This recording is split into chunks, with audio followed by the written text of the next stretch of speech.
Good morning, everybody. Wakey, wakey. It's time for Morning Glory. My name is MC Kalia, and I'll be your captain for the next 1 hour, 30 minutes. Let's have this conversation going.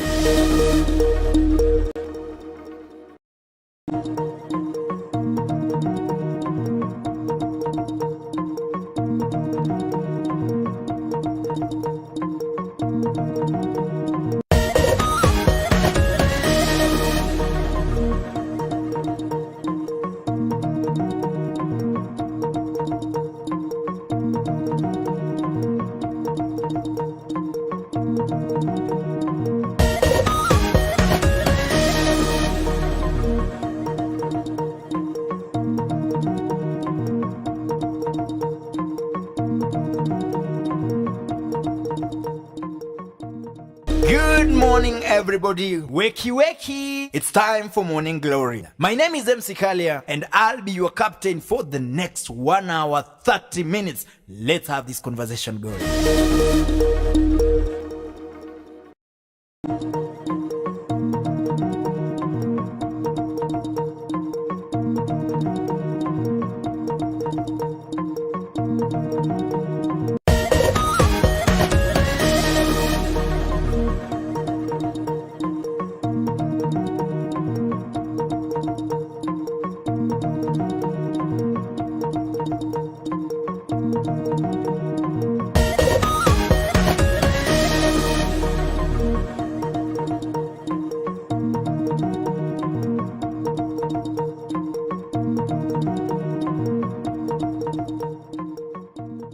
Good morning, everybody. Wakey, wakey. It's time for Morning Glory. My name is MC Kalia, and I'll be your captain for the next 1 hour, 30 minutes. Let's have this conversation going.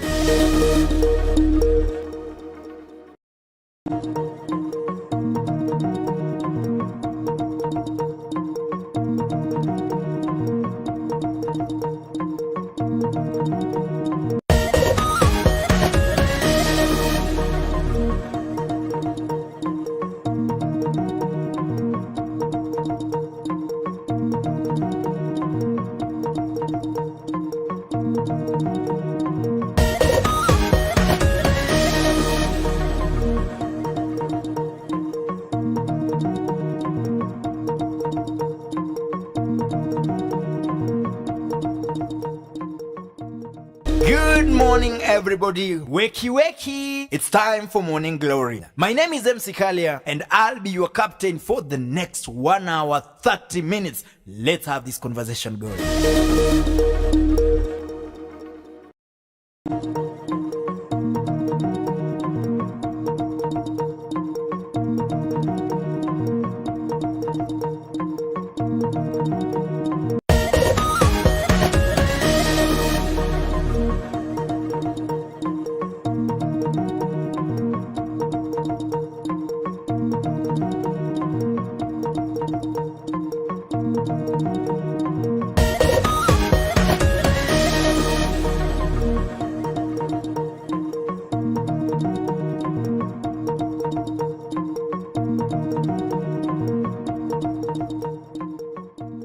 Good morning, everybody. Wakey, wakey. It's time for Morning Glory. My name is MC Kalia, and I'll be your captain for the next 1 hour, 30.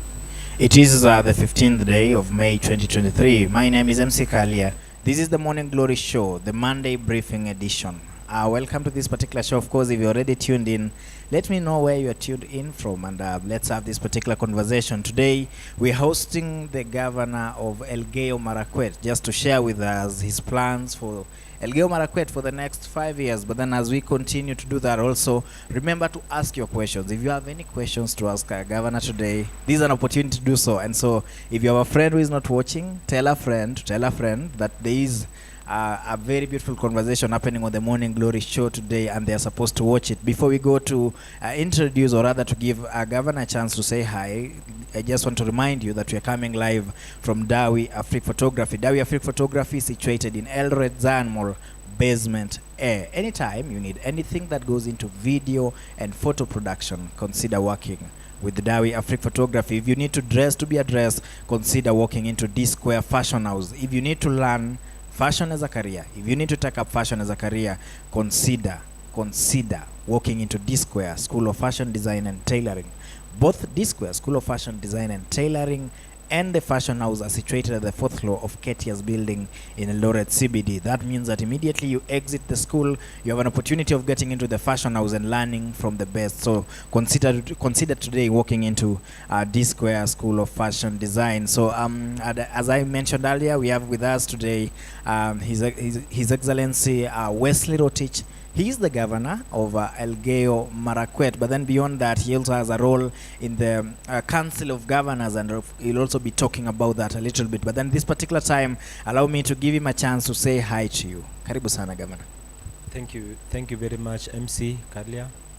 I want to take this opportunity to greet all the viewers and all the listeners, and also to congratulate Dawi for the good work you are doing and being a trailblazer or an inspiration to the young people on what we should actually, on content creation and on using social media and the internet gainfully, which has actually been a nightmare to actually teach our young people that you can turn around the same social media that you always have on your phone, the internet that you usually, the bundles that you usually have. It is a way of trying to tell them that it's possible to turn it around and monetize and use it for to inform the community, to transform the community. So I must congratulate all of you and say I'm privileged to be here this morning to actually interact with our people and to of course talk about Elgeyo Marakwet County, where I lead as the governor for the last few months. Thank you. Okay, thank you so much, and of course, thank you also for making time to be with us this particular morning. We understand it's a chilly morning, and actually, Governor was here before time, so thank you so much. And many people will ask the question, of course, you've risen ranks. There was a time you were director, then you went to be the deputy governor, and as if it is a promotion, you are now the governor, yet it is a mandate that you must go to the people to seek. What is the secret, Governor? I don't want to say that there is a formula. In life, there is no formula. I would want to say that actually I've been in the private, I've been doing private business before. I went to be a budget officer at KWS when I was just immediately after school. And then I went to be a banker for quite some time at Equity Bank. When I left the bank, I came to the county as a director of cooperatives for a year. And then in 2017, I actually became the deputy governor, and after that, I actually sought the mandate of the people to actually run for governor. I would say that what has only kept me has been resilience, and of course, I have a motto of keep going, keep moving. However hard it is, just make a step. Even if you are crawling, I read a book, one of the writers would say, just keep going. Even if you are crawling, so long as you're moving, just make sure you're consistent and actually keep your eye on the goal. You don't have to be distracted. There are so many challenges that come along the way. I would tell you, it may look easy that I'm here as governor today, but I tell you, I went through a lot. Sometimes you almost want to give up, but it's because by the grace of God is that I'm here. But I just want to tell you, there is no formula in life. The only thing is just be resilient and keep going. And of course, I'm an early riser. Maybe the only thing that I would say is that I'm an early riser. By 4 a.m., 5 a.m., I'm reading the national newspapers.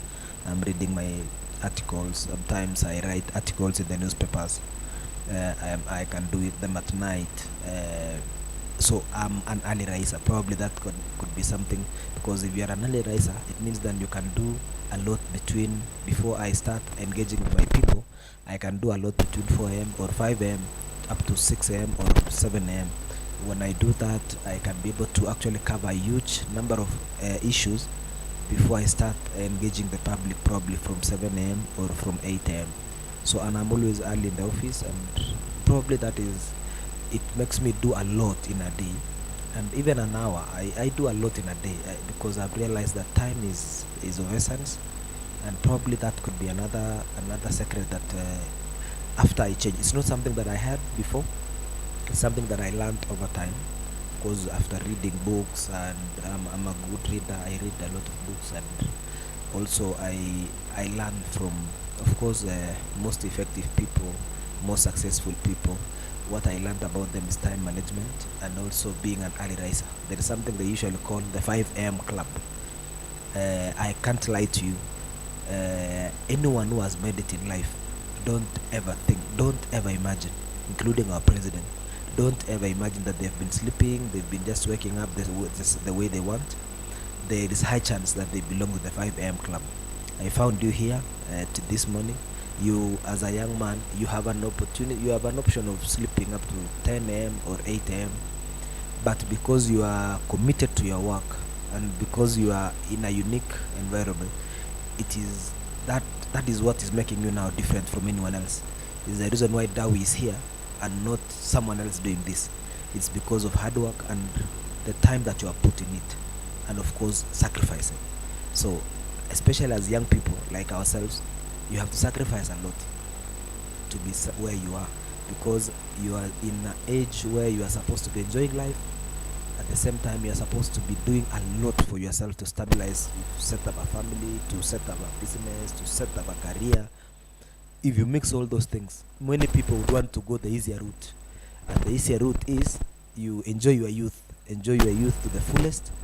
I'm not saying you don't have to enjoy, but at least you balance the time. If you balance your time so well, you can easily do a lot at the same time.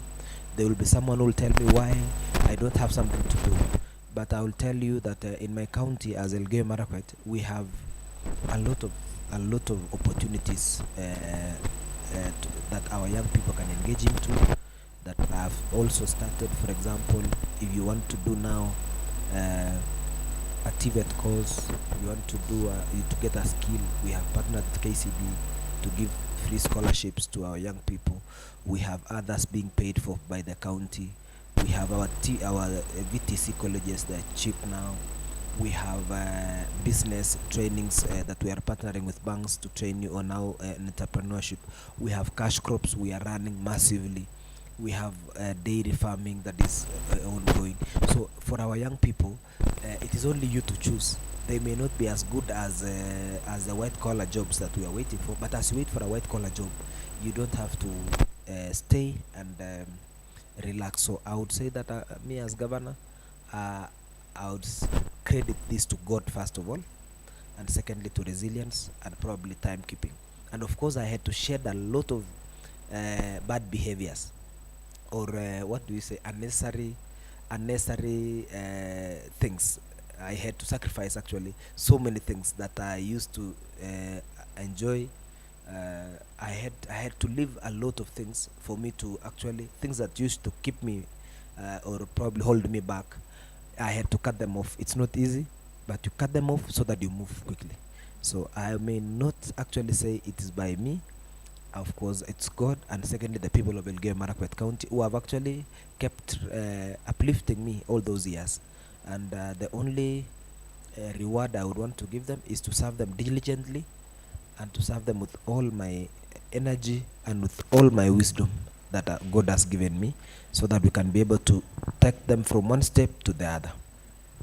Okay, thank you so much for that. To serve them, of course, faithfully and with all the energies that you can get. Remember, this particular morning we are hosting His Excellency Wesley Rotich. He is the governor for Elgeyo Marakwet County, and today is just sharing with us what he has in stock for the county for the next 5 years. This is the Morning Glory Show. Of course, if you're already in, let me know where you are tuned in from. Lamek K. Maisa is following from Kipkorgot. Ask Honorable Wesley, what's the plan does he have for PWDs in his county? Of course, we'll be going into such questions later. There is also Dennis Roop says he's tuned in from Action. Kathy Komen from Elgeyo Marakwet. Beb Chicago, thank you so much for making time. There is a Rapuria says he's tuned in from Elgeyo Marakwet County. Thank you so much for creating time to be with us and help us share the broadcast to reach as many people as possible. And Governor, of course, another question that will come in even before the success that we've experienced today, people would know that this came from a very long time. Maybe I may not want you to give a very very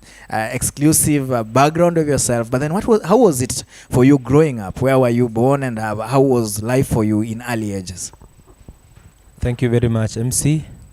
I was born and brought up in a place called Chegilet, sub-location Kilawi village. That is in Kenya North, in the Kerio Valley side. So I grew up there. I went to school in Chegilet Primary. And at some point, we were distracted by the cattle rustling or the clashes of the 1990s. Then we had to move to the higher ground of just within our home. There is a place called Kapchelal there. So I went to school in Kapchelal briefly and Kipiaigor Primary, and later to Mindililo Primary for a year. And I went back to Chegilet to finish my standard 8. Then I proceeded to Tenges Boys High School in Baringo, where I actually became one of the best students there. And later I was supposed to do engineering because I was qualifying, because I had scored an A that time. So I went to, there was something called Joint Admissions Board, which actually we stayed at home for 2 years and then you had to go to the university. So they actually selected me for business course, Bachelor of, I think, JQuat, Bachelor of Commerce. And I was not really into going into business course. I really still wanted to go to engineering. So what I did something called inter-university transfer, which was very difficult that time. So I tried to apply for inter-university transfer. I finally succeeded to get inter-university transfer to Moi University with the intention to get an engineering course, that I will go to the engineering school where I have been. When I go to Moi University, it became even more difficult for me to get to engineering because it was already full. And I think they had a class, they had a number that they were supposed to do it. So when I realized that there was no, I just stepped into economics class. I just wanted where I could do some mathematics because I was a good mathematician. I just stepped into an economics class and said, this is where I will be. So that's how I became an economist. Not by, I dreamt to be an engineer also. So yours is by design? Yeah, I just found myself in economics class and it became a passion to me. And probably I would not be a better governor if I would not be this kind of a governor if I had not done economics. So at some point I really appreciate that I did it. So I went to economics class, finished economics. Also after finishing, I became a budget officer at Kenya Wildlife Service, later to the bank, and later to all these others. But I would want to say that I will say about my life in Chegilet. I'm sure you know that it's one of the harshest place in Elgeyo Marakwet in terms of, it's a place where water is a big issue. It's a place where also rainfall, chances of crop failure is very high. Rainfall is not reliable. And the clashes, every one of us started life afresh after the 2000s, because in the 90s the clashes, just like what is happening now in Marakwet East, happened to us even in my home. And so many people got frustrated, so many people dropped out of school, so many people committed suicide because they had a lot of animals, and all of a sudden they were taken away from them. People became frustrated, others got depressed and died. Other children from humble background like us dropped. It's only that my father he was not a learned person. He's late now. He was not a learned person, but he kept on pushing us to go to school. So with that, I can credit also that with my parents, people were not going to school, but they had understood the value of going to school because he had actually schooled his own siblings before. And he was actually passionate about us going to school, and not us alone. He was actually passionate in the entire place. He used to go from primary school to the other, secondary to the other, talking to children, talking to parents, telling them the importance of going to school. So I would also say, if I had not gone to school, then I would not be here. I would just be in the Kerio Valley doing other things. But I had passion to transform the community from day one. And I will give you an example of after the clashes, everything had been swiped off. So we started afresh. I remember going to take some around 4 sheep from a place known as Chebiemit and taking them down from one of our relatives, and one male sheep. So they were around 5, going to start afresh.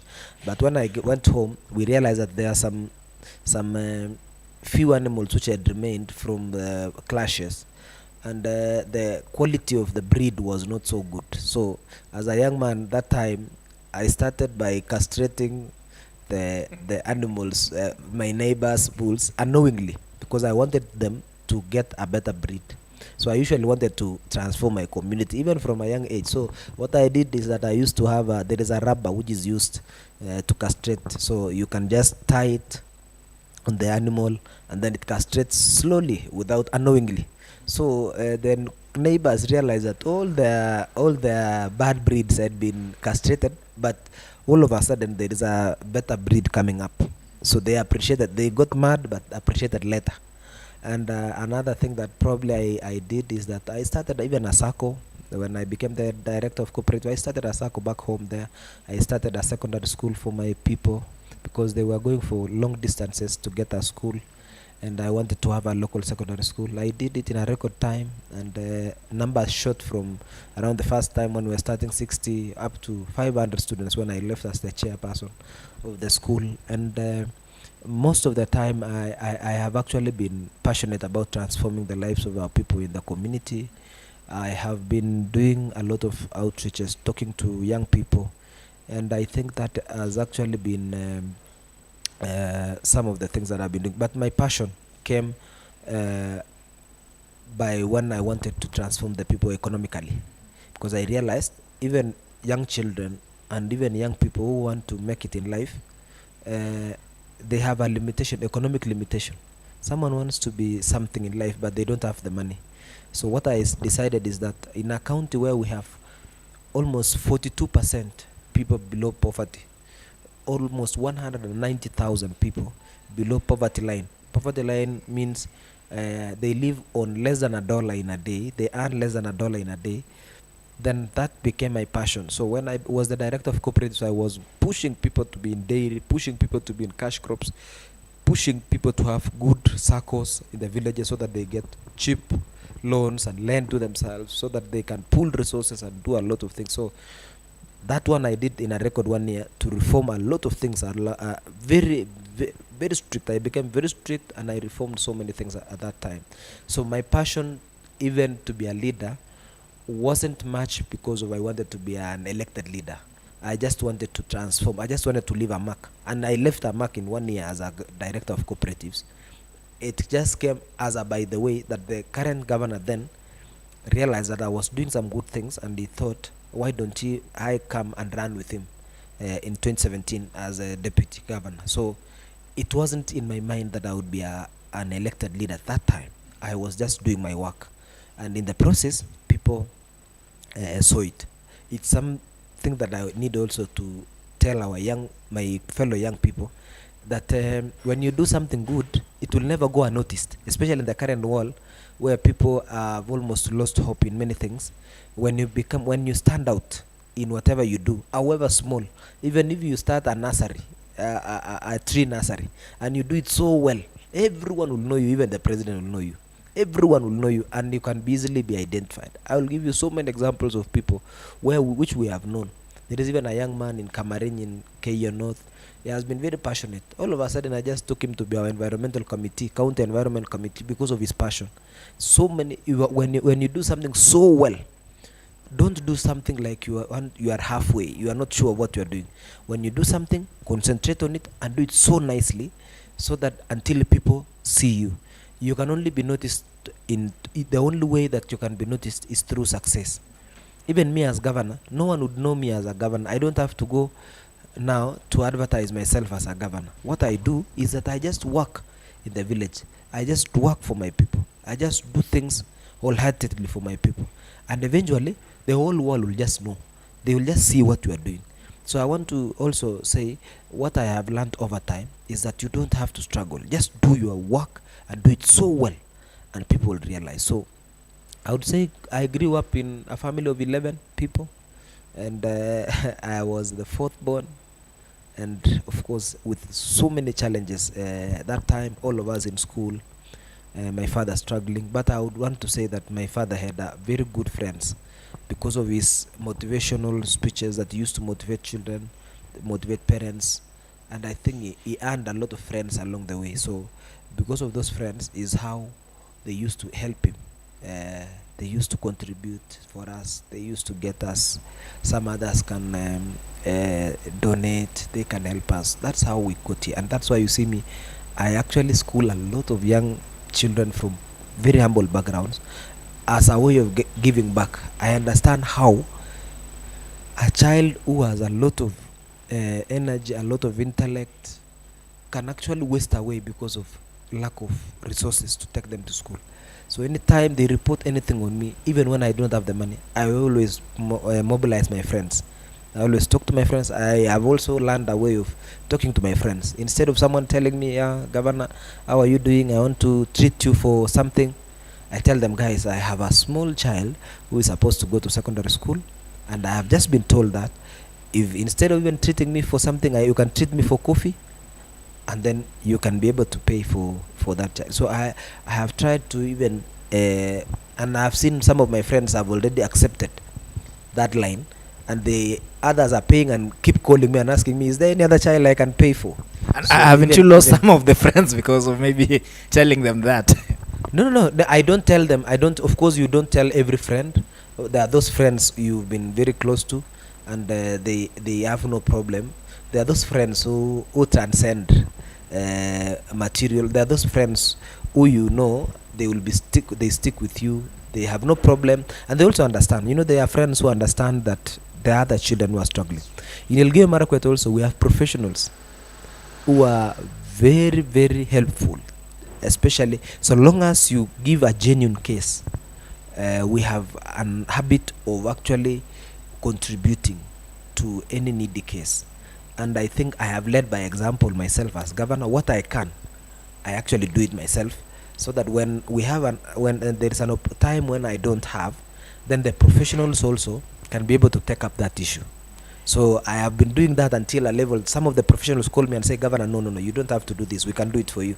So we have so many helpful people outside there. We have so many good people outside. The only thing is, sometimes it's misused. That someone who is even well off would want to be helped at the expense of a needy one. That's what even puts off some of our people.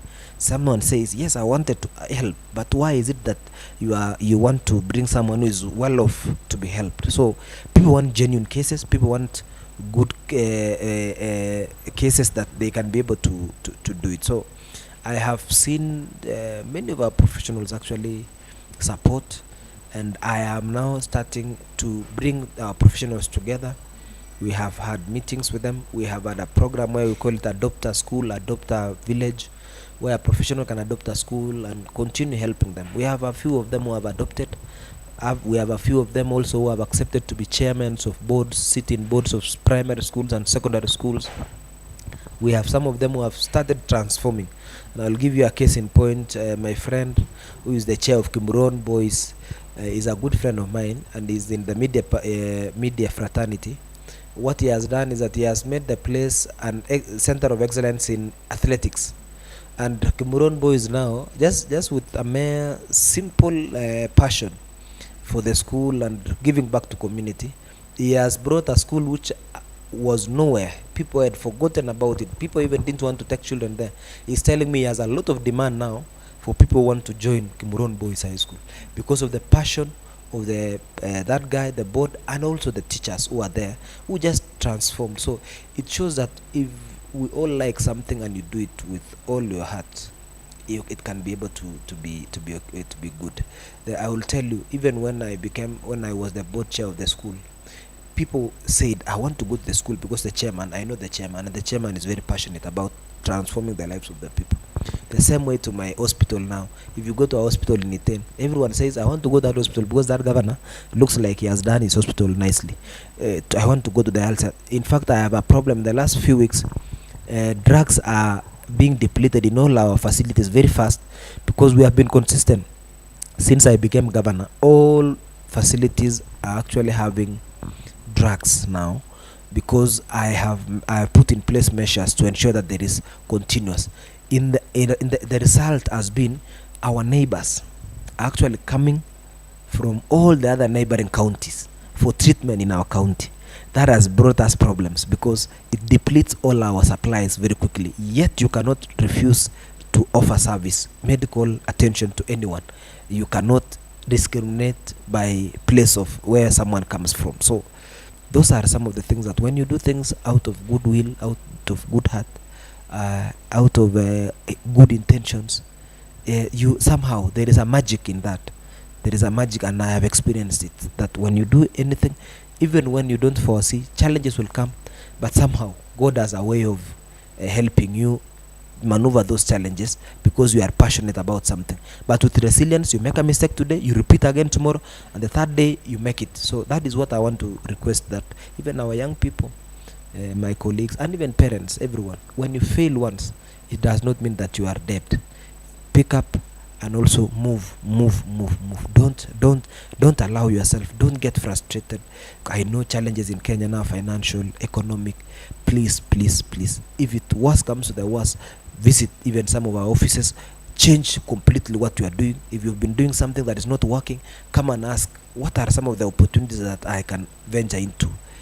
As we are looking for jobs, you can always get to do something that can occupy you. Meanwhile, food is becoming very rare in the entire world now.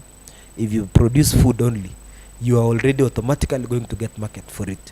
So there are so many opportunities that are outside there, in terms of, not directly in terms of jobs, but directly in terms of alternative ways, in terms of doing business, to doing farming.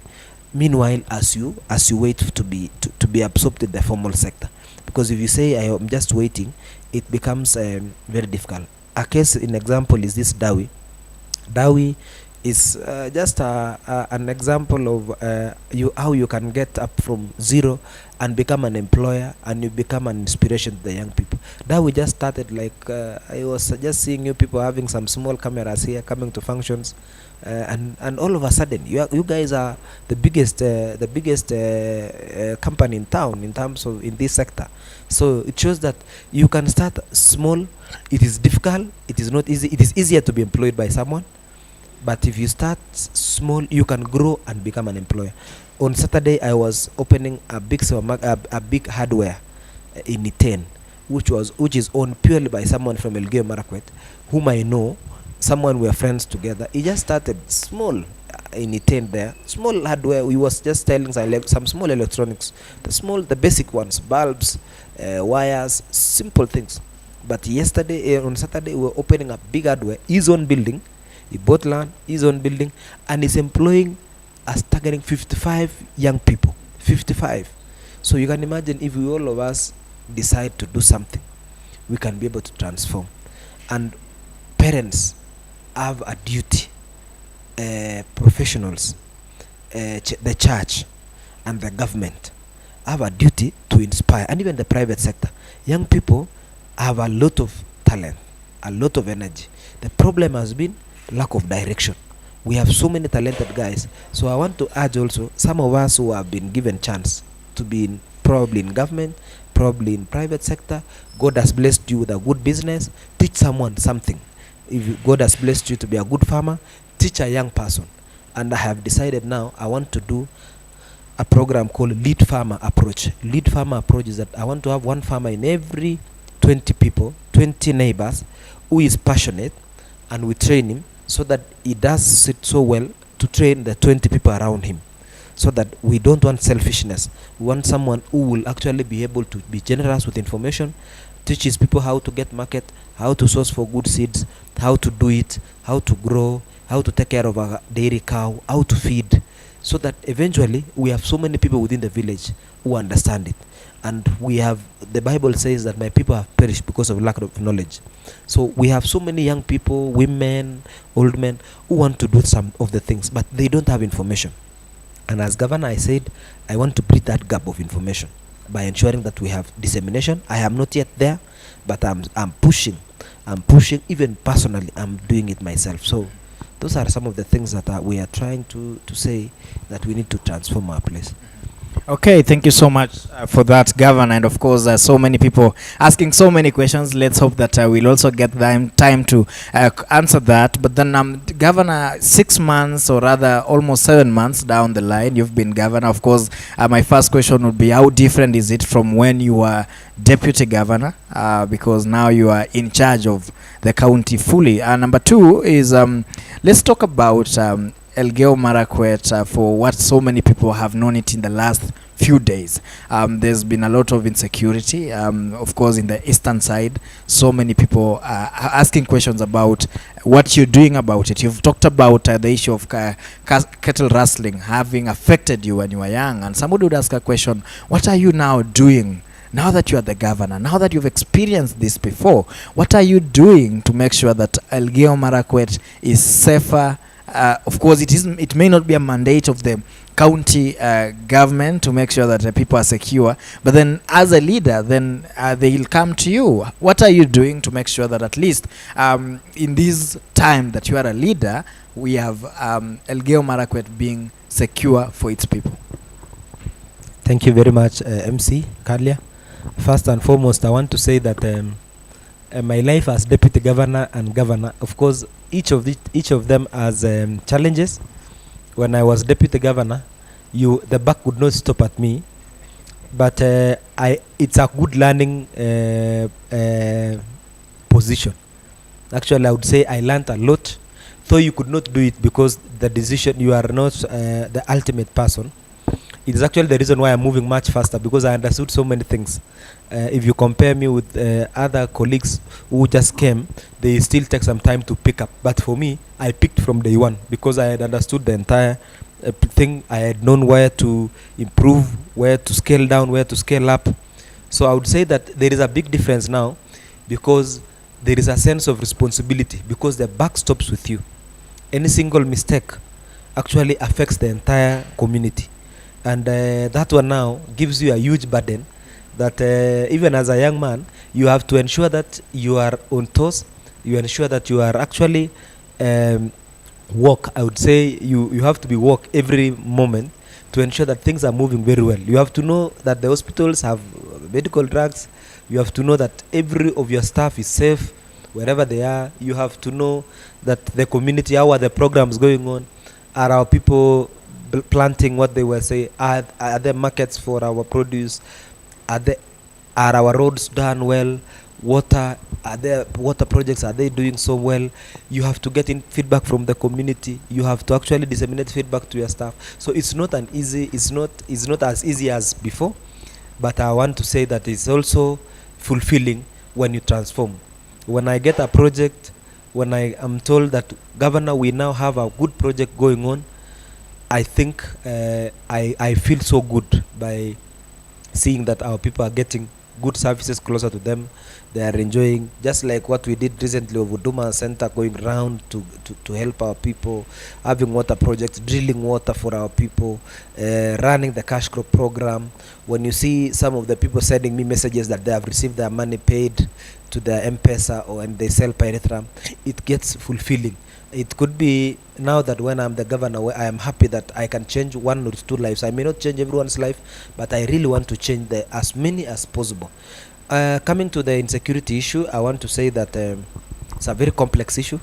Having gone through it myself, having coming from the region, and probably God was actually trying to give me this challenge that you come from the Kerio Valley, you have to sort out this mess with your fellow leaders to ensure that this time round, we have never had a leader probably coming from that region, and probably God was giving us this chance so that we can be able to fix it at this moment.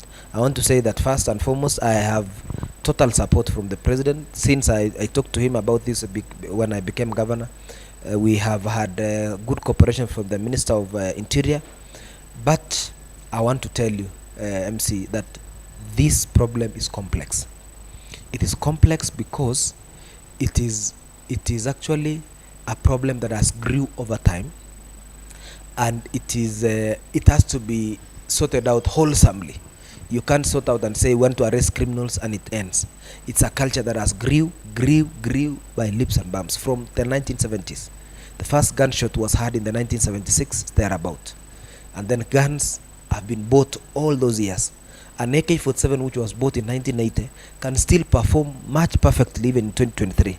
That tells you that there are a number of guns that have been bought in the region, the entire North Rift region, from the 1970s. Remember, we have porous borders. Our people in Sudan, we have challenges in Sudan. We have challenges, we have so many porous all the way to Ethiopia, all the way, and guns are coming down at a high rate. And government, I think government slept by not actually handling, or they handle it in a different way. The biggest problem in that region has been marginalization over the years. So government has concentrated on more productive areas, more less chaotic places at the expense of the other areas. So if you leave those people, when you leave someone, just like even our children, if you leave your child and you neglect your child, there is some sense of rebellion. You find them rebellious. So what happens is, the biggest area that is giving us challenges now in the region is Tiaty constituency. West Pokot and Elgeyo Marakwet have a tremendous improvement in terms of security situation and in terms of handling its own young people. Why? Because West Pokot and Elgeyo Marakwet made it mandatory to go to school. Leaders built schools, and there was an encouragement to every child to go to school. So literacy levels now in West Pokot and Elgeyo Marakwet have risen. The challenge that we are having over the years is Tiaty constituency. It is a distance almost double Elgeyo Marakwet County, but has less few schools. And then the culture of the people, majority of the people have not been going to school. So if you have 12-year-olds who have not gone to school, if you have 8-year-olds who have not gone to school, 15-year-olds who are just at home, what are they doing? They are idling. There is a gun, and they have been told, when you use this gun, you can be able to get animals. When you get the animals, you can sell. Then came people who have commercialized this thing. They give the young people ammunition, and then they go for raids. When they bring the animals are loaded into lorries and taken to Dagoretti, eaten by Nairobi people.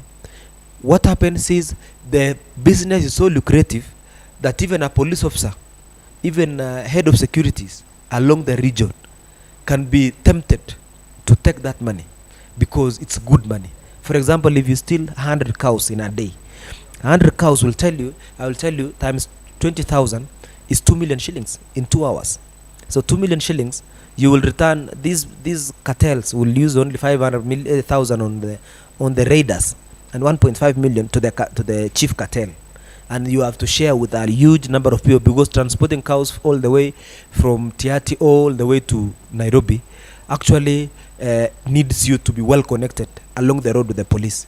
So that happens. So the issue is so complex, and I will quote my colleague Natembea, that you will be trying to plan for peace meetings with people whom are actually a beneficiary. And I will give you an example. We go for peace meetings. When we go for peace meeting, we talk, we say we want to finish this menace, we will expose those who are doing this. And after we leave the meeting, because the criminals and the people who are in this business don't want peace, what they do, they go and kill someone from the other community.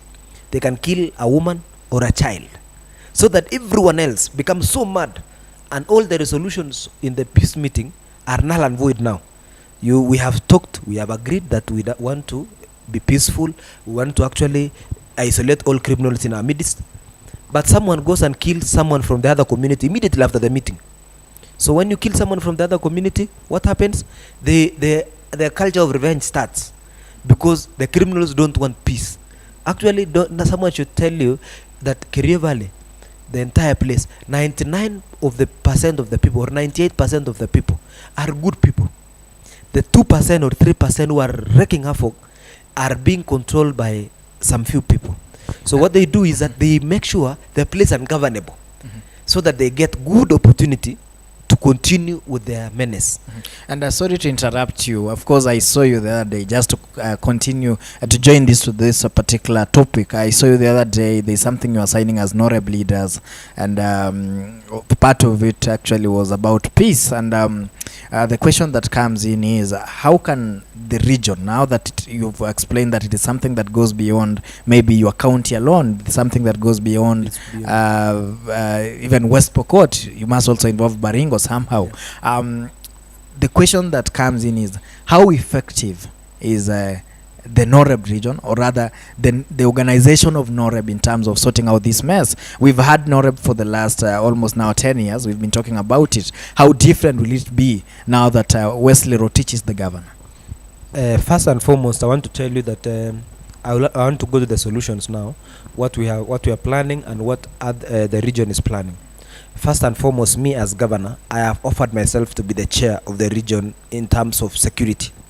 I have actually volunteered in that position and I've been engaging my colleagues. Number two is that NOREB is very keen. We have not had a legal structure in NOREB. So recently we just signed, and we are actually going to, this week, we are actually approving it in our cabinets, and then we are transiting it to county assemblies in the entire 8 counties, and then they will pass it so that it becomes legal. After becoming legal, it will be the first economic bloc in Kenya to actually be recognized legally by law. So what we are going to do, want to make it legal, and then we now start running activities including peace. That may take some time, but what I have done as governor, when I took over, I promised that I want to start an office which will coordinate peace. So already I've done it. I have a chief officer now who is doing his work. I actually we are giving him a vehicle. We are giving him a team so that he'll be working with the team in Baringo and the team in West Pokot. And already they are doing a tremendous job. For the last 2 weeks, 3 weeks, they have met with so many people. I have met with so many people myself. I have talked with so many people, leaders from the region. I've talked to Baringo governor. I've talked to the West Pokot governor. Even recently when we had some attacks, we actually had to coordinate and animals were returned to their rightful owners because of our coordination. What I have also done is we promised that we wanted to relocate police stations to the borders. What happened from the 1970s, no one has ever relocated police stations to the borders. We have police stations in centers, and eventually we have a playground where bandits play around. So what we did, we requested the president that if possible we relocate, and we partnered with the county. What I did as a governor is I took all machines and I went to levelize KDF camps which were taken to the border. The first camp was in Todo, that is now in border of Tiate and West and Marakwet East. And since they relocated there, we have never had even a single gunshot. People are planting crops now along River Kerio because of that camp that has been placed there. We are commencing another one again between Loiwat and Koloa, just along the border. And we want to do another one within the West Pokot and Elgeyo Marakwet border. Not to do anything, but just to maintain peace and to give our people chance and give dialogue chance. So when we have them there, it becomes very easy for us to coordinate so that these people don't get a chance to kill someone after a meeting. We go to a meeting, someone kills someone so that the resolution of the meeting become null and void. So what we have done is we are relocating camps, and secondly, criminals have thrived because the area is landlocked. We want to thank the president for allowing us to continue there, and Waziri Murkomen, who is our CS for transport. They have allowed, there was a road that had stalled between coming from Chemolingot all the way to Barbelo to Tot, and then to Chesegon all the way to Marich Pass. It had stalled, and coming back to Chesongoch and upwards, it had stalled for some time. Want to appreciate the president and Waziri Murkomen and the leaders that this is now it's resuming now, and we can see it's opening up. So when you open that area, criminals will not have a place to hide. Even in my area also, I still have challenges because of inaccessibility. The police cannot be able to track criminals. So what we are doing is we are partnering with KDF, we are partnering with the Ministry of Interior led by CS Kindiki to start doing security roads.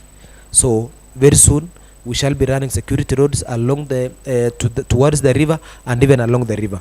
That will make sure that anytime there are criminals, it is very easy for the police, the KDF and the special units to go around and intercept them. So immediately when we have had these units come, especially the KDF units, they have really helped us, and the special units, they have really helped us. And we used to hear gunshots. You hear in the morning a roar, in the afternoon at around 11 a.m. Mogil area, Chesongoch and Tot and Kaben, you could hear gunshots up to 5 attacks in a day. But since we relocated those camps, I can tell you that we have very few isolated cases now, and the community, for the first time, are starting to go to markets. People are now going to Koloo market for the first time. Like last week, they went to Koloo market. We are starting markets. We are actually encouraging them to even Tot, the market in Tot to resume, the market in Aror to resume.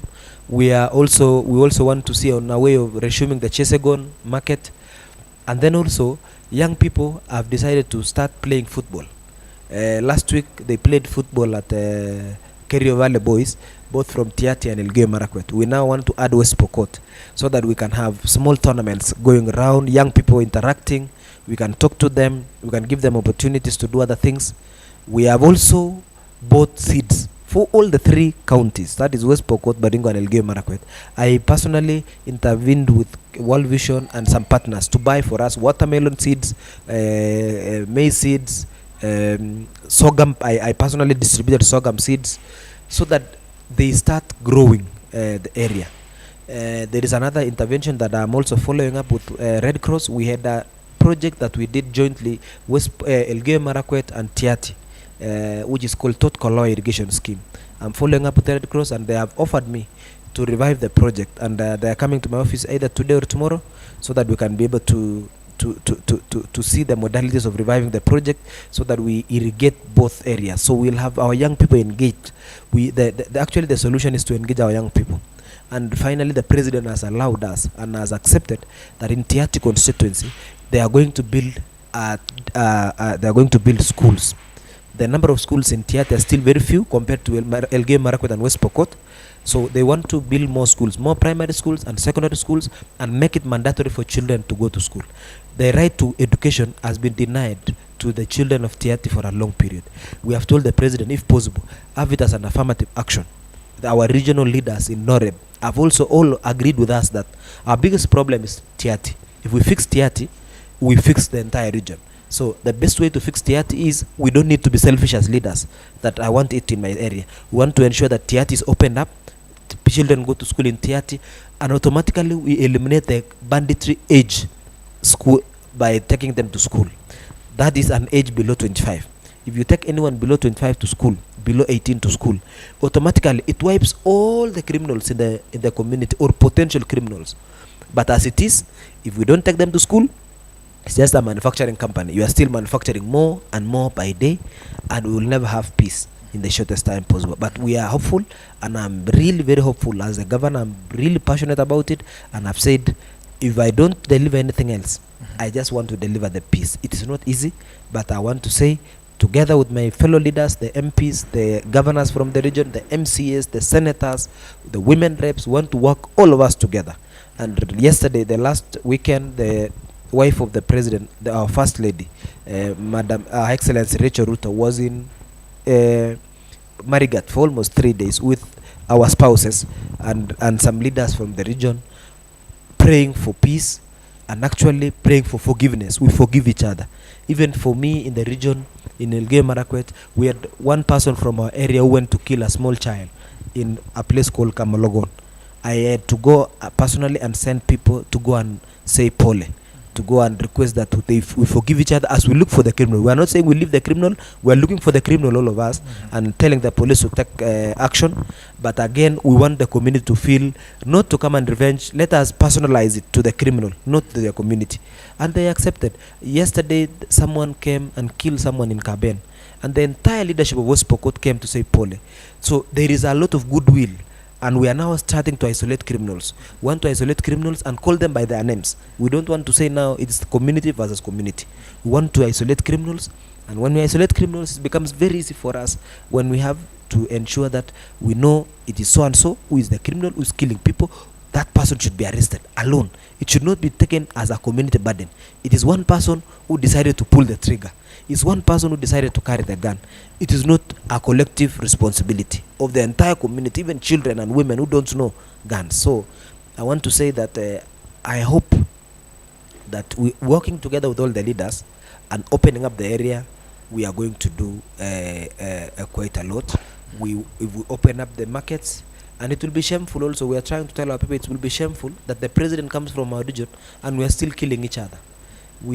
All the way, the president comes from the North Rift, Turkana, West Pokot, Samburu, Baringo, all of it is North Rift, Elgeyo Marakwet, and we are still killing each other. It's going to be shameful, and we are shaming the president. And I've told my people, if possible, why don't we change and do other things? We're also appreciative that the president has promised us to revive the Aurora and Kimware dams. Those ones will actually act as a way of occupying our people also, and opening up the area for alternative economic activities, which actually has not been there for a while. So we are hopeful. I also don't want to forget the religious leaders. Bishop Kimengich, the Catholic Diocese of Eldoret Bishop, is doing a tremendous job with the Catholic Justice and Peace Commission. And we also have the bishop, the AIC Bishop Kipsoi from Elgeyo Marakwet, the bishop from Baringo, and the bishop from West Pokot. They are doing a good job in terms of promoting peace in the region. We have the Methodist Church, which has started a church inside Tiati constituency. We have the AIC Fellowship here in Eldoret, which has started a mission station in Lodengo with the help of Elgeyo Marakwet. We have missionaries who have left Eldoret and Elgeyo Marakwet to go and work in Tiati to be pastors. We have the Catholic Church there doing some wonderful job. Priests from West Pokot yesterday came to Elgeyo Marakwet to read mass and preach in all our churches in Endo. 3 priests came and they went to actually preside over mass in all our churches along the valley. We have other churches that are coming in that who want to do a lot of work for us. So we are grateful that something is happening, though slowly, but we are happy that something is happening. We still have one weak link, the NGO community. We are still requesting the non-governmental organizations, please, to join us in this journey of changing the mindset. Someone told us that let us change the mindset. If you don't change the heart and mind, we are not going anywhere. So changing the mindset needs a lot of personnel, needs a lot of volunteers to talk to our people, and eventually we are hopeful that in the next 1 year or 2 years we should be having long-lasting peace. And immediately we get it, we don't want to do it like last time when we got peace in 2004 when Kibaki became the president. We all relaxed and we didn't do anything until 2014 when it erupted again. So what we are going to do is that we want to immediately we get peace, we embark on development projects. We request our president to open up the area. We actually bring alternative ways of economic development, socio-economic transformation, so that by the time one person wants to come back to the crime, it will be too late actually to reverse it. We want to make it forward to the level that it will be reversible to go back to the banditry again. And Governor, close to that, of course, is the issue of now, how do we engage this youth in all counties? And people would ask about what you're doing about sports. That's the first thing. Then, of course, the mandate of education, especially for the ECD, squarely falls in the county governments. And there is a question that has come so many times. I think I've seen almost 3 questions asking about confirming the ECD teachers.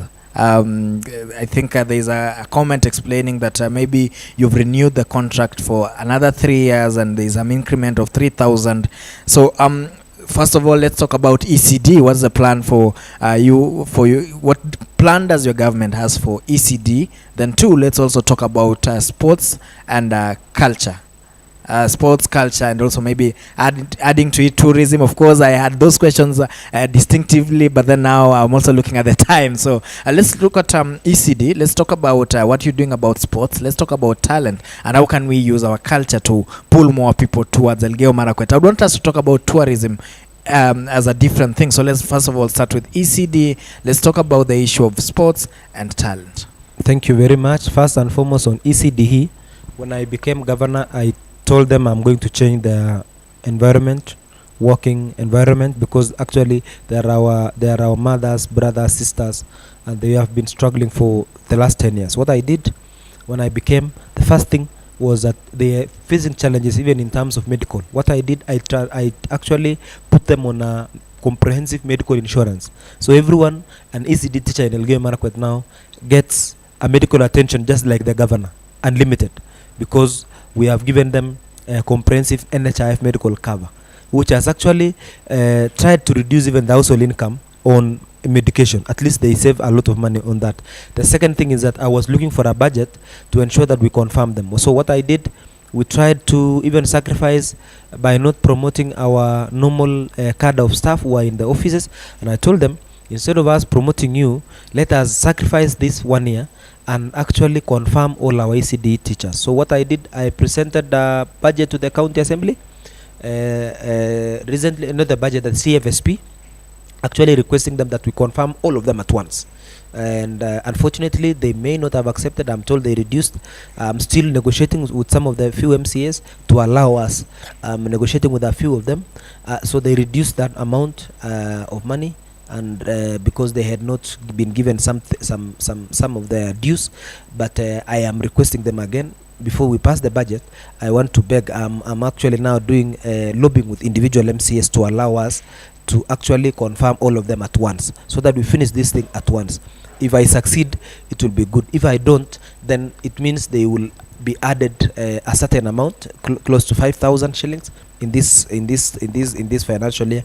Then again, I will start in the next. But my real wish is that I finish it in this financial year. So something is happening already. I have put them on into comprehensive insurance cover. It means only it's me now taking them into the pay grade and then confirming all of them at once. So if I succeed, I will really be, I thank God, because it will be an achievement, because their working environment now will be better. They will be able to serve our children better, and even their families will actually be improving. So that is what the first thing. The second thing on tourism is that we are now revamping Rimoi. We have started with the roads. We are starting with marketing, and I will also want to Dawi to partner with me to start marketing aggressively. Rimoi is a beautiful place. Elgeyo Marakwet is a beautiful place. We have so many places which are beautiful. We have Kipla Church in Kabiego.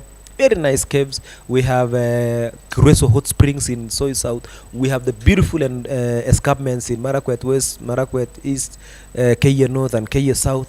We have, for example, Kiptaber Hill, where people go for hiking.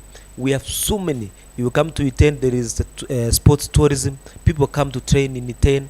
So what I'm doing now in Iten is that I'm trying to levelize a few fields across the county so that our people can get places to train.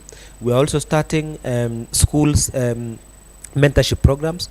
I am talking to principals and head teachers of institutions to allow them to have at least one teacher to be a coach, to be a champion, and we want to train them so that we have every school starting to train children during games hours, during over the weekends. They can be able to train young people both in secondary and primary schools. We want to do something that was done by an Irish brother, Catholic brother called Brother Com, who is still in St. Patrick's. He did a wonderful mentorship program of young people, talent promotion, and we want to do it across. That's why you see Elgeyo Marakwet now, we are having more races. I've also decided that we will be every quarter, every 4 months, we have a race in Iten. Yesterday, we had a Betika race.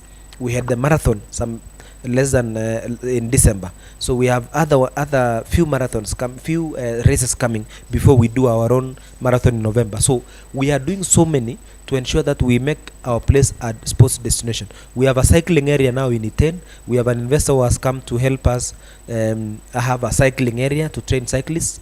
So we are actually trying to do a lot in that area and opening up the roads within the game reserve and opening up the escarpment roads. I've partnered with NYS, partnered with MTF and Mechanical Transport Fund to open up the roads in the entire place. So we are having so many bulldozers. We are purchasing more and to open up the entire escarpment. So in the next 1 year or two, you will have Elgeyo Marakwet opened up in many areas, and then we will start maintaining them, and the national government can take up some of the few roads so that we can be able to open up the area for tourism.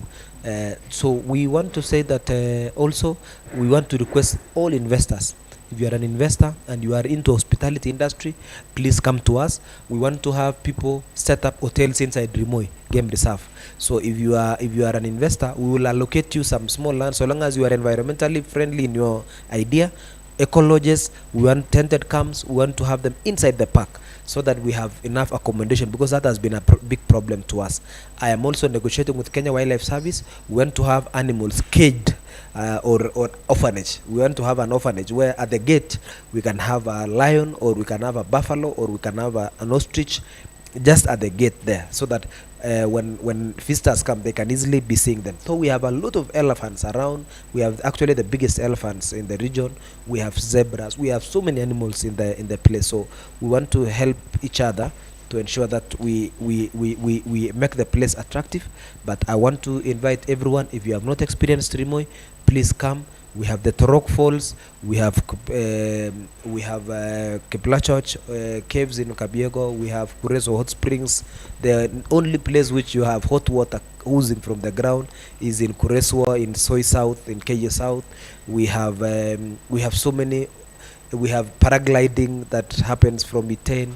We have now cycling coming. We have people running. You can even come to Iten and stay for a few days and become fit. Run with the runners. Run with the champions. Come when we are having these races. Come and buy land in Iten. Holiday home along the escarpment. Come and plant coffee with us. Come and plant pyrethrum with us.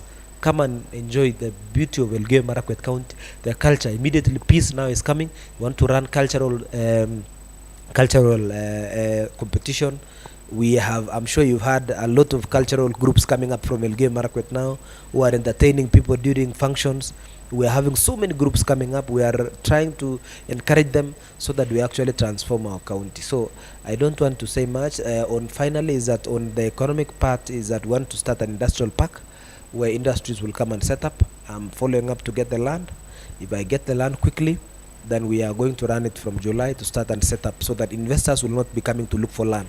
We will just be taking them to the place, they set up and they start employing our young people. So that we get market for our produce, we get jobs for our young people, and we transform the entire place to be an economic powerhouse in the region. So that probably at least by the time I'm retiring as governor, I want to leave a mark. I want to leave to make a difference in the lives of the people of Elgeyo Marakwet.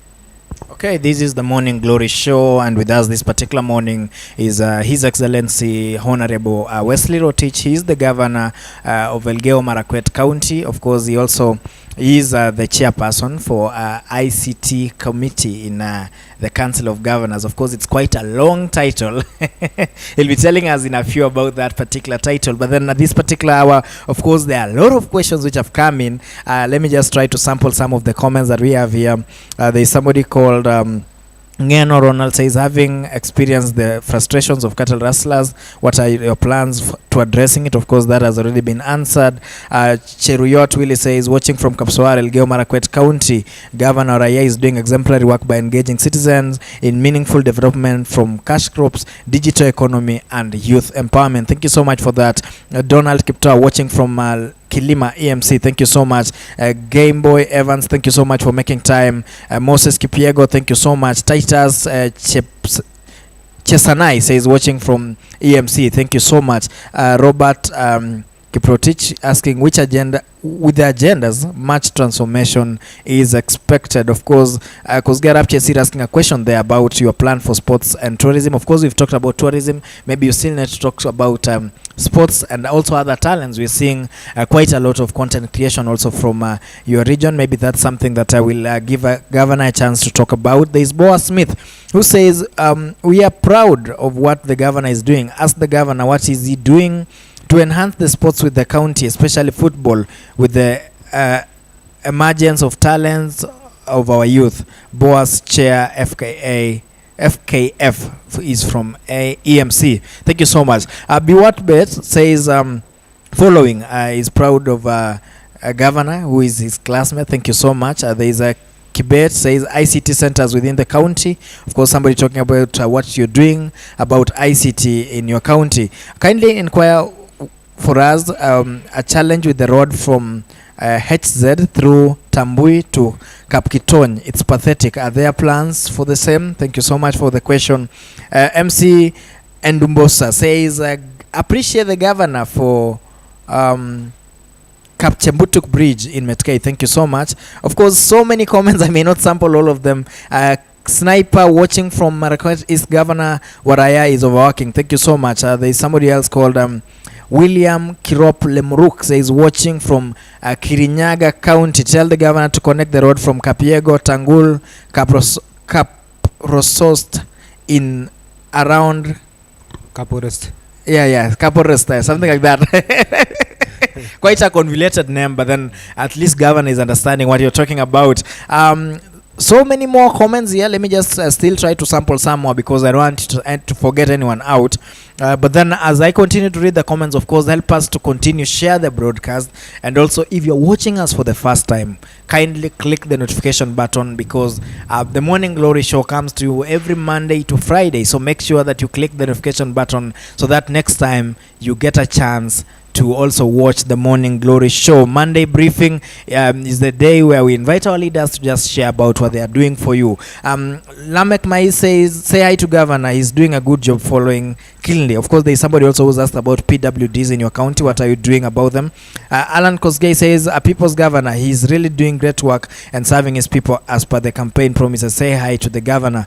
Bonnie Kim, say hi to governor. He's the best performing governor in Rift Valley. Thank you so much. Aska Kogan, thank you so much for creating time. Kimutai Hilarious Limo, thank you so much for creating time.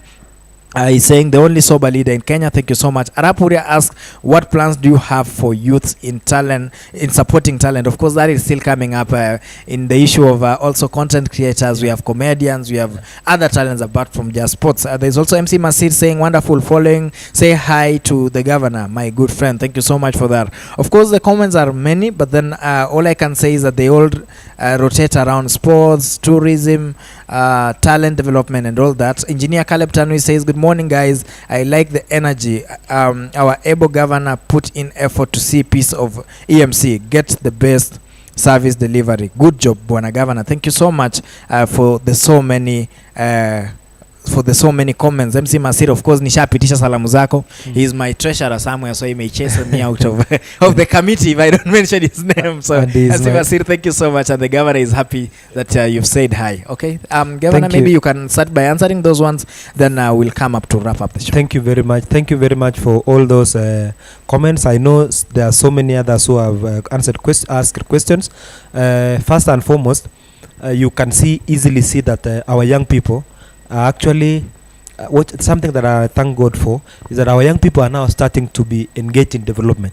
Previously, they could not even ask questions about what is happening. But I'm really proud of our young generation now. We have a better generation now in terms of asking questions, participatory development, and I really want to invite them that even the good ideas that our young people, you will see people like MC Masir, Raburia, all those groups. These are people who have successfully monetized talent. And I am really looking for them to come and help me talk to the others to show them it's possible. They are becoming an inspiration. So I'm really happy with the current new generation. Of course, with you guys in Dawi, you will see the guy who is doing fashion. My guy Dan. Of course, he's one of the sponsors for this particular show. He's doing a wonderful job, and he's a young fellow. So I want to say that on talent and ICT as the chair, I want to lead by example. I don't have the resources, but I have decided to look for partners. Number one is that in this week or next week, we are breaking ground for a 500 computer ICT center in Iten. This ICT center will act as a multi-purpose thing. It can help young people, number one, to come and do their own things, number one. Number two, the biggest limitation to our young people has been internet and even having a computer. If you come from a very humble background, you can't have a computer, you don't have a laptop, you don't have high-speed internet. So what we want to do, want to bring high-speed internet, want to have enough computers there, and then we want to run it 24 hours. So that means you can come there and stay for as long as you want. So we want to have it as an incubation center. If you want to start software development, you want to do online working like data entry, online marketing, or you want to do programming, you want to do all things online, or you want to set up your company. If you want to set up your company and you want us to incubate you, we want you to come and work there free of charge inside that incubation hub. So, and again, we want to do immediately, we do the mega one in Iten, we want to have one in Chesoi, one in Kapsawar is continue. I just want to scale it up, and one in Kenya South, probably in Nyaru or in Chepkoria. So we are looking for the infrastructure now, and what I have done also is that I have waived charges on anyone who is laying internet fiber in Elgeyo Marakwet County. If you are laying internet in the entire county of Elgeyo Marakwet, I'm going to do it free of charge. You are going to lay it free of charge. We are not charging you because I have calculated as an economist. I will charge you 50,000 or 500,000, and then I chase you. automatically because you may not want it. And then my young people across the county cannot have reliable internet, and they can lose out on online jobs, they can lose out on online content creation, and eventually I kill 1,000 or 2,000 jobs just because of my selfishness as a governor needing 500,000 revenue. What I've said is I am sacrificing the entire revenue of that 500,000 to open up opportunities for thousands of young people. So I have calculated what we call in economics opportunity cost. What am I earning in something that I've forgone? So I'm foregoing that and getting large number of jobs and opening up. So there will be more reliable internet for our young people. On football and sports, I have said I want to have a lot of competition happening in my county for sports, especially athletics.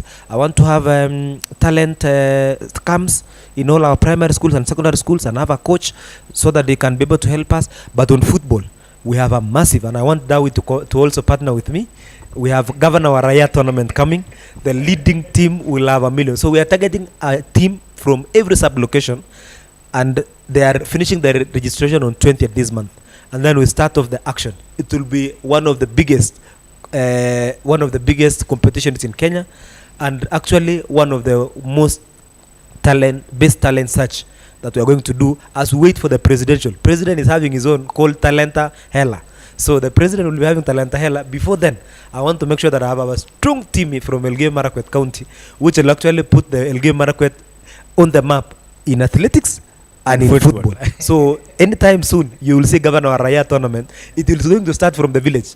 So you will see people playing in the village, young people, very talented people. And I'm now seeking for partners along the way. I'm looking for so many partners to give them. You can buy shoes, you can buy uniform, you can even say in this sub-location or in this ward when they are competing, I'll give them something. But me as governor, I'll be at the headquarters waiting for the best guy, give him 1 million. The second person, 750,000. Third person, 500. And the fourth team will get 250,000. So 100,000, I think it's 100,000. So that amount is up for grabs, and is going to be one of the ways of actually transforming our place. So I want actually to also say on the roads, I know some of the roads are still looking bad. The one that you have talked about from H.E Tambul all the way to Simotwa, we have a machine which will be there, which is going to help. We don't have a budget for that road currently, but we are looking for partnership with Kera and myself and even NYS, but we want to send a machine. I passed through the road myself recently, and we are trying. On the Kapchebutuk bridge and the other one we are doing also another bridge there. We are actually doing some things that have not been done for several years. So we want to do the bridges, and then we now start improving the road. So we are doing it with all partners, and I want to look for a cheaper way of doing it. That's why I'm partnering with NYS. We have the one in Kabiego, the Kaborest one, the Tangul road that he has just mentioned. We are going to do our best. We have also done Tangul to Embobut. Has never been connected since 1963. I have already made sure it's connected, and Waziri Murkomen is helping us to actually put Maram along that road, so that for the first time you link up Yego and Embobut and Endo. So it will be a good way for business. If you are coming from Kitale, Kapcherop, Kabiego, going down to Embobut, it will be very easy, and to Endo, so to transit. So it will improve even for Hustlers to get business. Hustlers will now start getting business. Same to Kenya South, Kenya North, and Marakwet West. We are doing several roads which are ongoing. We are drilling water across in many of the areas. We are doing water projects which are ongoing. We are doing our ECDT schools. We are doing our TVET schools. We are doing our hospitals. We are equipping many hospitals. So we have so much going on. And also to ensure that we want to equip our hospitals. Kamosor, we have just received equipment worth 100 million from French government. That is in Kenya South. In Kenya North, we are equipping, using World Bank money, an entire mother and baby hospital at Iten referral hospital. We have done so many transformation within the hospital at Iten, including an eye clinic, including an oxygen piping system across all wards. We have oxygen now in we have oxygen cylinders that will be distributed to all our facilities in Elgeyo Marakwet County. Kapcherop, we are doing a whole hospital, a full hospital from scratch. And in Tot, we are actually doing an outpatient that is going to support the MTC which is coming up. In Kaptarakwa, we are drilling water for the hospital in Kaptarakwa Health Center, and we are also equipping it with an X-ray and operationalize the theater very soon. So we in all our entire 4 sub-counties, you will see so many things happening. In Kabiego, we are giving them, they have never seen an ambulance since, and they are actually at the border, and they're struggling to get medical attention. So I'm giving them a brand new ambulance, and we are buying one for Metkei, Kamosor. We have so many things happening, but I want to appreciate the community because they have really helped me to actually make sure that there is quality control. When a road is not done well, I want to appreciate the community because they give me feedback that this road is not done well. Kindly, Governor, intervene. And I've told them any contractor who does not do his work well, forget, they will not be paid. So you will lose. So if you are a contractor in Elgeyo Marakwet now, just do your work. If you don't do, I am not going to pay you. So and you are going to cry. And when you cry, my people will not listen to you because you have done a shoddy job. So the community will give me feedback, and I will act on that feedback because mimi naitwa governor wa raia. I will ensure that I serve my people. So there are so many things happening. I am actually talking to so many partners. Like for example, we don't have an agricultural training center. We are talking to partners. We may soon be running we may soon be getting an entire agricultural training center built from scratch. We are following up on so many other partnerships in terms of TVET. We want to have a computer center in Chepsirei, in TTI, Kipsoen TTI, in Kapcherop TTI, and in Krell in Kerio Valley, another TTI. I want to have them have full computers which will even support the students and the community around there, so that we step up the issue of ICT, and also in our vocational training center. So we have so much going on. We cannot say it in a day, we cannot say it in an hour, but I want to tell my people in Elgeyo Marakwet what I have not done now. Please be patient. I am looking for partners. Our budget is very little, but I have decided that I'm not going to complain about the budget. What I'm going to do is that I'm going to find ways of resource mobilization. I have started a whole department which has almost 20 staff deployed to it, called Resource Mobilization Department. Their work is to produce proposals for me as governor to take it to partners, several partners. We have so many partners, IFAD, we have so many coming, World Bank, we have so many partners who are trying to come back, FAO, so many partners want to come and help us, European Union, the Water Sector Trust Fund, all of them, KVDA is drilling for us some boreholes.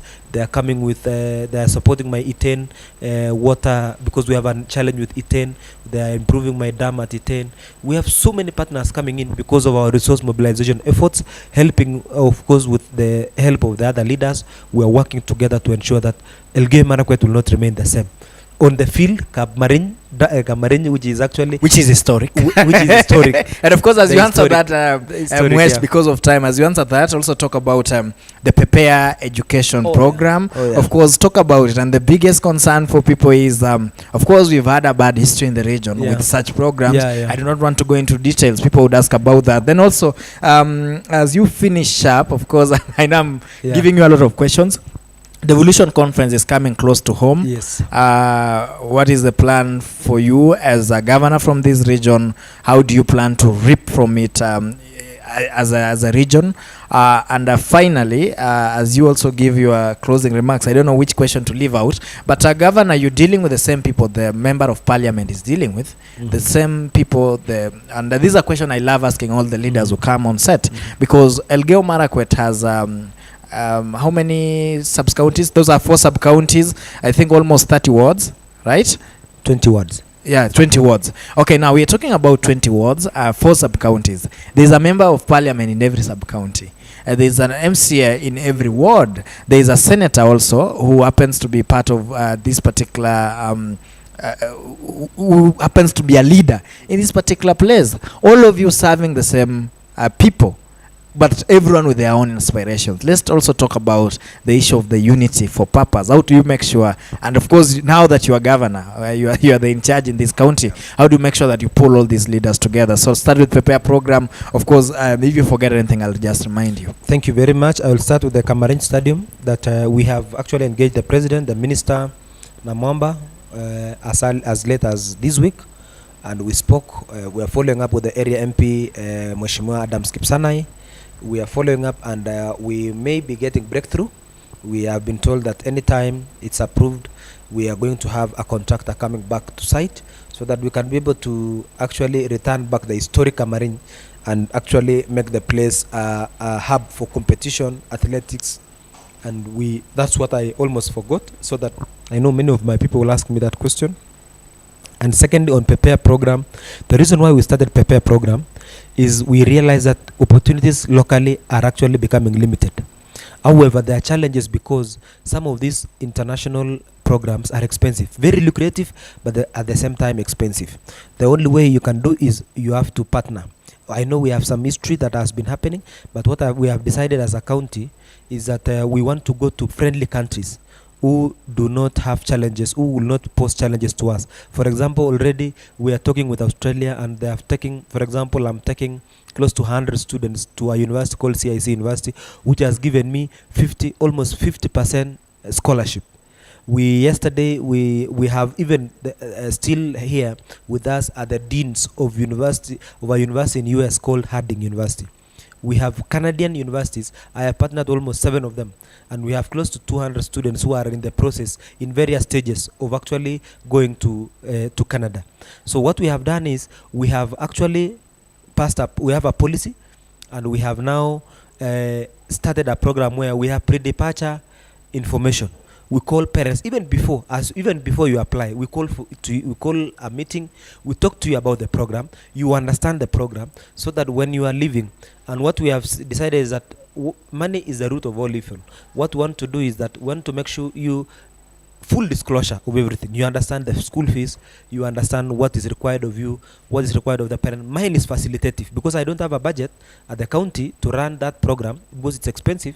I have only negotiated for cheaper rates for students, and then you just apply and pay the fees to the school. So that becomes very easy for you. You are given an admission letter, you pay the fees. Mine is to just make sure that I negotiate with the embassy so that you don't have a lot of challenges when you're applying for visa. So that is what actually we are trying to do, and we have overwhelming support. Failing and the challenges that we faced in the previous program should not make us lose sight and say now we close everything. What we want to do is we learn from the challenges, of the previous program, and we make sure that we tighten the belts and we ensure that the other programs are seamless. I have started a whole department with staff, responsible staff, and I've given them express orders that there is no, let us give information. There is no harm someone refusing. Give someone full information, tell them you're going there, it will be 50% scholarship. You will pay for yourself the rest. And I know our people have been selling land, and they have been conned so many ways. The reason why I have started this department is so that we avoid people being conned by agents, being conned by so many ways. So I started this so that I engage with the universities direct, from the county to the university. When you engage, the trust levels and the integrity of the program actually goes up. So I want to say that we should not be distracted by that, and we are hoping that with that program, I am targeting to have at least in every sub-location someone who has gone abroad, to open the ways for other young people, either by investing home, because I am an economist, I'm calculating, I'm computing that if I lift 2,000, 3,000 people from Elgeyo Marakwet County, a minimum remittance by each of them is usually 1 million shillings. 1 million shillings. So if I send 3,000 people abroad in the next 10 years, not 10 years, 5 years, and then I do another 3. So in 10 years I have almost 10,000 people. I'll be remitting 10 billion to Elgeyo Marakwet, not even Kenya, but to Elgeyo Marakwet specifically, because someone will be buying a vehicle to his mother, someone will be building a house for his mother, he's employing food, he's doing a project for the mother, a dairy project, a poultry project. So we'll all be investing in Elgeyo Marakwet County.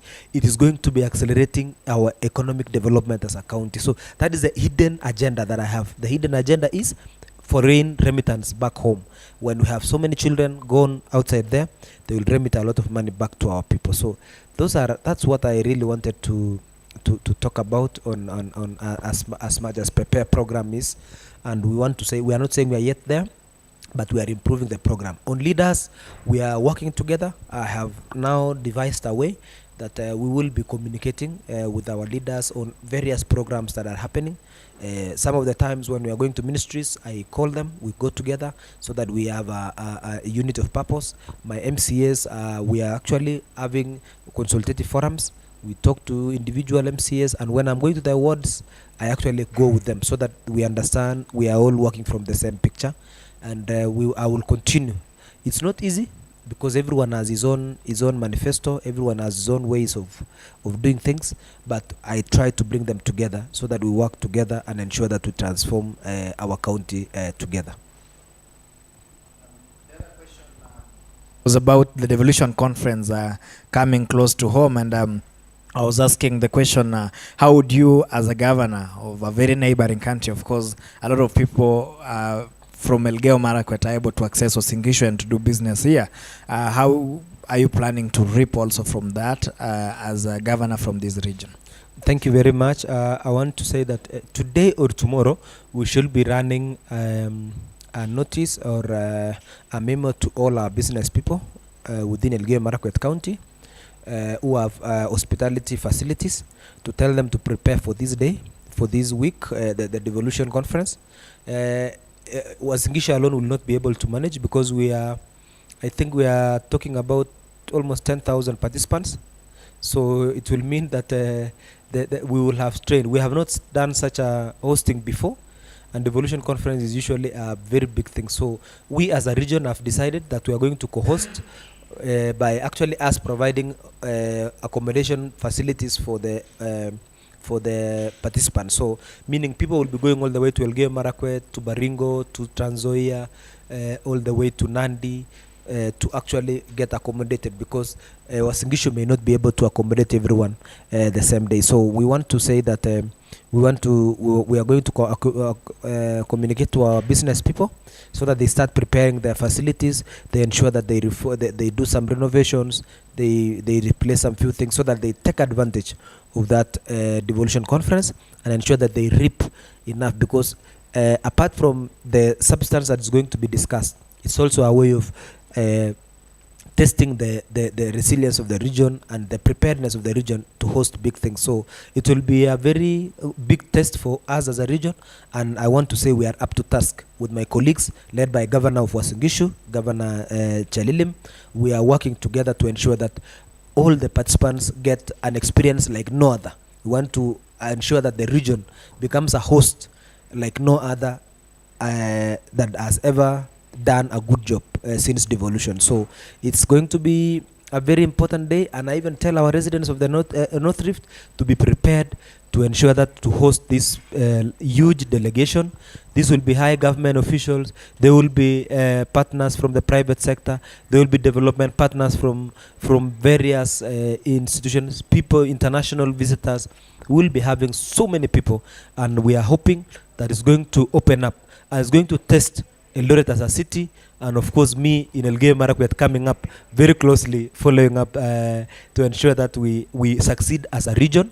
And you know, when we do it as a region, there are a lot of economies of scale. When we pool resources, the region will actually move much faster compared to other regions. So we want to lead by example, become bread basket, sports destination, tourism destination, conferencing destination as an entire region, so that we actually ensure that our people in this region develop, and we become, of course, the region of the president. We should not be the ones actually pulling the president down, but to ensure that he succeeds in his agenda. I also want to say that as an economist, I participated in the crafting of the bottom-up agenda as a participant also, and as one of the experts.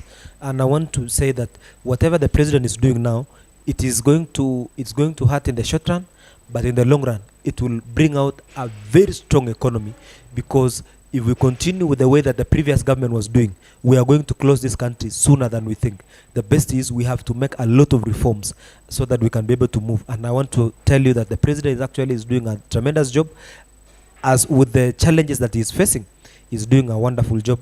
And we're hoping that even what we saw in the fertilizer program, we can easily say that the president is actually committed towards transforming this economy and sustainably. There is something you can give people tokens. There is a tokenism economy where you say, "I want to give you subsidies today, tomorrow you remove." But the president is looking at a sustainable economy, just like Kibaki did. Kibaki actually transformed Kenyan economy to a level that's almost self-reliant. The last 10 years, we have made everyone reliant on government. When county government does not pay, business people go out of business. If national government does not pay, so everyone has been reliant on government. What we want to do is want to take the economy back to private sector led. Private sector led means even when government is not paying, things are moving in the economy. So currently, in the last 10 years, we destroyed the economy to the level that everyone is relying on government. If government is not working, if government is dead, everyone is dead. So we want to say that we want to make sure that business people like you, private people like you, can be able to have a good environment to thrive, to do their work. Like in Elgeyo Marakwet now, I'm trying to improve the environment. I'm digitizing things to improve the environment for business people, improve the experience. When business people take lead, when business people get money, they distribute that money in the community, they work, they employ, they do, it becomes very easy. But as we speak now, if you don't get a job in government, you are dead. We want to have to create jobs in private sector.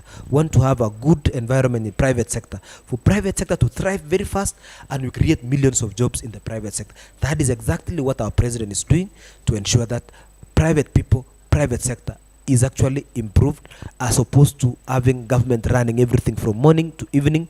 When the government is not doing well, we are all dead as it is now. Thank you. Okay, thank you so much for that, and thank you so much for creating time for us. Of course, I'll give you 1 minute. I'm sorry that I'll have to give you 1 minute to just give your parting shot to our viewers and also to the people of Elgeyo Marakwet.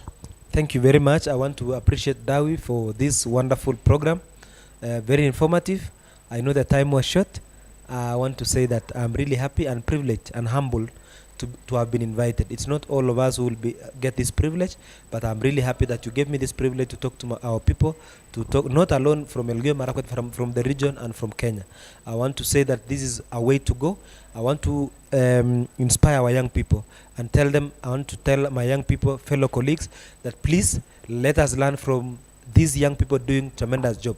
Dow is doing a good job, run by young people and monetizing talents. When you turn your talent into money, it becomes well paying. Look at artists across the world. Look at all the talents, all the people who are earning from talents. Talent can be able to take you anywhere. Don't lie to yourself that you can only go on one direction, and if you don't succeed, you are dead. Please engage, talk to other young people, talk to people, open up. Don't stay alone. Don't be depressed when you can still talk to someone. Talk to a leader, talk to your governor, talk to a colleague, talk to a friend, talk to Dawi who have done something. Just talk to someone. Don't just stay at home and say, I am done. Please, God has a purpose for you. God has purpose for everyone. Let us not give up. It is the only resource that we have as a country, and as a county in Elgeyo Marakwet is a powerful human resource in our young people, a talented generation who have a potential to actually turn things around. I want to request you, even when there are no jobs in the economy, please, you can also have an idea that can be transformed into money, an idea that can solve a problem, an idea can transform so many things. Please come up with that idea, start molding it, come to us, come to any person. We can even link you to people and be able to monetize your idea. You can be able to start a small business. We can link you to people who can be able to help you with capital so that we can be able to start off. Don't give up at any point, please. That is what I'm requesting. And those who have suicide tendencies, that you feel like the world is crumbling, everything is over, please don't. Meet a pastor, visit your priest, visit one of the teachers around you, the head teacher, even your neighbor. Talk to them about your challenges. Talk to someone. Just open up. Don't die inside. Just open up so that we can be able to transform. The challenges are here, but they say that it's always darkest before dawn. It is darkest before dawn. The economic situation may not be as good, but we know with the rains now, in the next 1 month or two, things will look up again, and we will all be proud that Kenya is going towards the right direction. Even us as counties, we are pushing so hard to ensure that we turn things around in the fastest way possible so that things look up and our young people again can smile. Thank you very so much. Okay, God bless you. Thank you so much. That has been Wesley Rotich. He is the governor for Elgeyo Marakwet County. Thank you so much for creating time to be with us this particular morning. Of course, if you've been watching this particular broadcast, I would start by thanking you. And I would just want to remind you that we are coming live from Dawi Afrique Photography. Dawi Afrique Photography is a production house based in Eldoret. Anytime you need anything that goes into video and photo production, consider working with Dawi Afrique. If you need to dress to be dressed, if you need a nice suit, if you need a nice dress, then consider walking into D-Square Fashion House. D-Square Fashion House is situated at the 4th floor of Ketia's building in Eldoret. The best news this particular morning is that they are also able to teach you to dress people to be addressed. What am I talking about? If you are looking for the best school of fashion design and tailoring in the region, walk into D-Square. D-Square makes sure that you learn to dress people to be addressed, and also that you dress to be addressed. On behalf of everyone who made this particular show a success, I would just want to remind you that it is a mental health awareness month, and actually Governor has mentioned about the issue of suicide. I would just want to encourage you to be part of the solution. Anytime you feel that you are not okay, then we say that it is okay to feel not okay, but then it is not okay to maybe die by suicide. It is not okay to die inside. Kindly seek help. There are so many counselors at the moment, psychologists. Of course, Governor has also prescribed pastors and or any other person in society whom you feel can rather associate, can resonate with your problem, and somehow a problem shared is a problem have solved. Now, on behalf of everyone who made this show a success, Dawi Afrique Photography, Very Nice Media, our producer for the day, Wilbert Kim, and director Mildred, have a beautiful morning, and see you tomorrow on the Expert Tuesday.